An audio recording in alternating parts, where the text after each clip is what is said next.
Oh boy, I can't believe I'm doing this again. Welcome, everyone, to Just the Basics COH2 Edition, Episode 1 of 5, where I am going to jumpstart you on how to get back into COH2 in 2020. So sit back, take notes, and let's get started. First things first, right? You gotta buy the game. You're looking at about a $37 investment, getting all of the campaign co-op missions and multiplayer factions in a single package, the Master Bundle. Preferably, you're gonna buy the Master Bundle during a Steam sale where they go up to 75% off, so look for those timed opportunities. And after getting the game though, you're not done with your payments because COH2 has a commander system where you have to grind the game for hundreds of games just to get enough supply to get a single commander. Or, hear me out, you can prove that you're not a smooth brain and buy the game during a commander sale as well. With that being said, let's go over some of the commanders you'll want to get started. For the Soviets, you really don't have to buy any commanders. You can get away with playing Shock Rifle, Guard Mortar, and most importantly, Airborne. These are all free commanders, not behind paywall, and are extremely viable in the meta. Soviets really crutch on their doctrines for better units, and I recommend learning how to play these commanders before you go out and buy something like Partisans. For Austria, you're going to want to pick up Mechanized Assault, Ostruppen, and Jaeger Infantry. These three commanders, in addition to the free German Infantry commander, make up your meta commander choices. Arguably, you don't need any of these commanders to win, but they are kind of fun and extremely powerful. Austria don't need these commanders to win because of their strong default tools, but if you want to kind of elevate your play and to most importantly modify your play, these commanders will help you out a lot. For USF, just like Austria, 3 out of the 4 meta commanders needs to be bought. These 3 commanders are Heavy Cav, Mechanized, and Recon Support. Urban Assault is a free commander that's also extremely good because it comes with the Calliope and Rangers in the same package. Arguably, you need these doctrines to play USF well in the current game. They are extremely held up by the commander choices rather than the default faction strength. Now you might be thinking, aren't Riflemen really good? Yeah, but are Riflemen good against a 5-minute 222? I don't fucking think so. For OKW, you basically get whatever you want, honestly. There aren't any particularly strong OKW commanders right now, but personally, your loadout should generally have the Fallschirmjägers. You should have something like Grand Defensive for the Panzer Fusiliers, and you also should probably have something against UKF. Overwatch is really good against UKF because the JLI slap sections, but Elite Armor is also really good too. If you have the 221 out at a good time, you can bully the UC around as well as sections because sections don't come with snares. For UKF, you want a loadout of Commandos, Royal Engineer, and Royal Artillery. All of these commanders are free from the start, but you don't get to play around with the Churchill Crocodile. If you want to replace something, I really recommend swapping out the Royal Engineers with Vanguard Operations. Tactical Support is a good substitute for a Vanguard Commander in some situations like in team games where you can drop an unlimited amount of anti-tank guns for your allies. But the two doctrines are pretty interchangeable, it's really just your preference in a 1v1 scenario. If you don't want to pay for your commanders, there's also something else you can do. There is a mod out there called Cheat Commands. This essentially gives you a lot of cheats that you can put into a custom game. And what's interesting is that with these modifications on, you don't have to give up your point gains. So after every game, you get basically after every win, you get 2,000 points, and after you get 6,000 points, you advance a level. You get a supply drop, right? So with these games, you can go into cheat commands and you can play a 5-minute game, and after those 5 minutes you can delete the enemy headquarters and their buildings and it will count as a win for you. That means you'll get the win XP and you'll be able to get a steady supply drop every day. Just keep in mind, if you're doing this way, if you're grinding 5 minutes each for the gains, just remember that there is a cap on how many supply you can get in a single day. But other than that, it's a pretty efficient way to get the supplies that you need to buy the commanders that you want. Now that you got your commanders, you got the game, let's talk about some of the settings you'll need to really get started. Okay, so you got into a game. Now let's talk about the options, right? Basically, ignore that.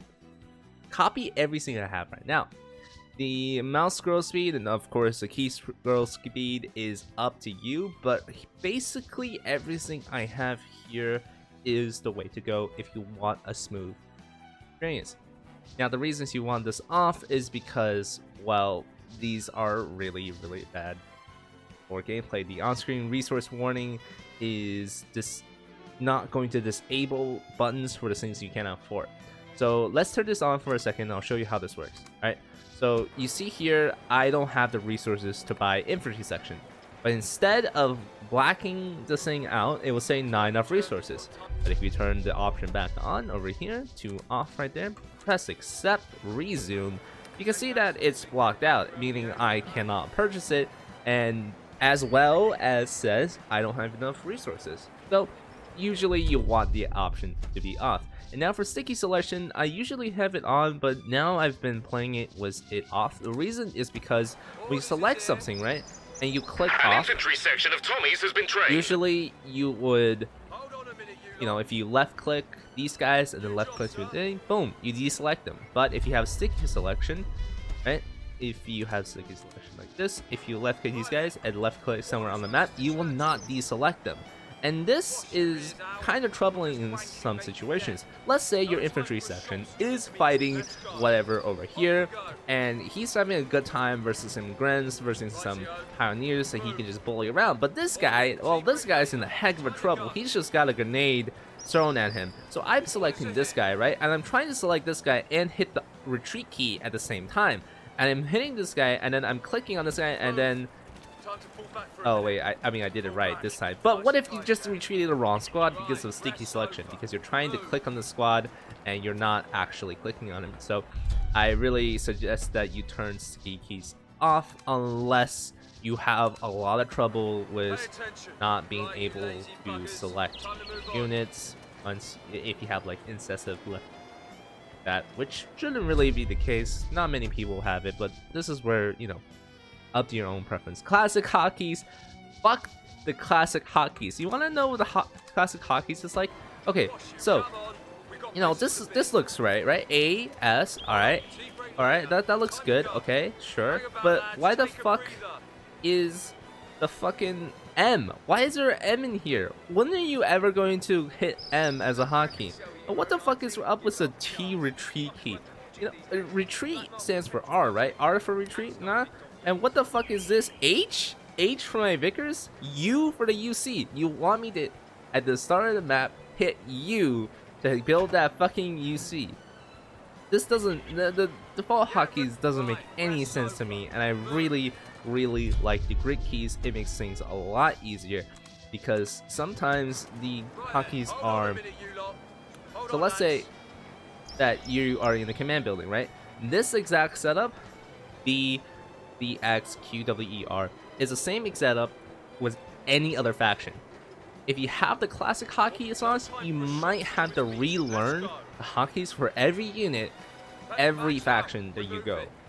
And that's something that, as a new player, I really suggest you not doing, because that's just a lot of work, and you really don't need to do all that work to play company. You know, I mean, it's just a fucking game, dude.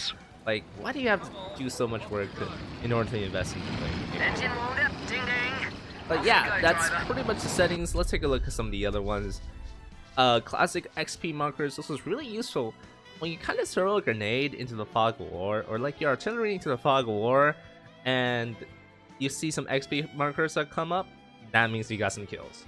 That's a good thing. Show player color, really useful in team games, or else everybody is just yellow. Squad control on.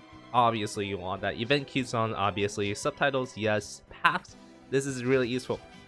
If you have paths off, so let's see. So I'm clicking, you can see the little light dots on the floor. That shows like where the squad is going, right? If I click here, you can see the path I'm taking over there, right? Like you can see on the floor, it shows me that I'm curving behind the covers. And that's really good. That's really useful for vehicles too, because you get to like if you tell them to go behind cover or like some of that, they'll tell you which kind of cover pieces they're going. Like, what if I wanted to go over here instead of over here? Well, I'll have to make a command like that. So it's just really good for micromanaging things. You pretty much never want it off. And yeah, that's pretty much it. Show XP kickers, whatever, unit descriptions are kind of useful when you're going to the game. So without unit descriptions, this stuff wouldn't be here, right? So the universal carrier is an armed transport that can ferry, blah blah blah blah blah. There's some lore stuff, and you can get upgrades or general descriptions of what they do. But the yellow text is basically the most important thing. This is a transport unit with strong armor that can be upgraded for effectiveness. Pretty useful when you're just getting into the game and you're trying to learn what the game means. So this is an infantry section. It's a pretty nice squad. It's effective at long range versus infantry. That's generally very true. A lot of players believe that you need to know specific, like very specific stats of everything. Not really true. You kind of just need to, I don't know, as a new player, I feel like it's more important for you to feel like, you know, you can use a unit or whatever. These pioneers are an engineer squad. You can see the icon here that they have a wrench. They're pretty much engineer. They're not very good at dealing with infantry, but fun little tidbit. You can see here that this is effective at long range versus infantry. Pioneers sometimes can win against infantry sections because these guys have MP40s. So it's really just common sense along with the unit descriptions. So if you're trying to learn the game, you know, you can also watch how units interact in some casts and stuff like that.